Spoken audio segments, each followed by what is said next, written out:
Hello everyone, in today's video I'm going to walk you through how to understand Duolingo Leaderboard. So to understand the leaderboard, just click on the leaderboard. As you can see, the leaderboard is divided into three. The first section and second section, which is the promotion zone. The third section, which is the motion zone. Now, when you complete quests, you will be put under the demotion zone depending on the amount of experience points that you have. The motions will mean that you're going back to the last league, which is the silver league for me. If I don't complete quests and gain experience, I'm going back to the silver league.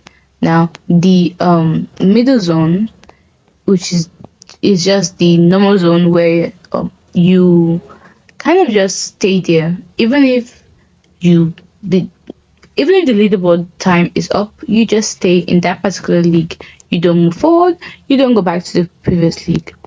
Now, for this promotion zone, this is where you move over to the other league, the next league after that, this gold league.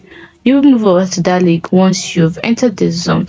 Now you can choose to be first, second, third, fourth, anything you want. Just have to rank up in experience points to enter the promotion zone. And that's it. That's simply how to understand it. Hope you found it very helpful. If you did, don't forget to like, subscribe, and comment down below. Thanks for watching.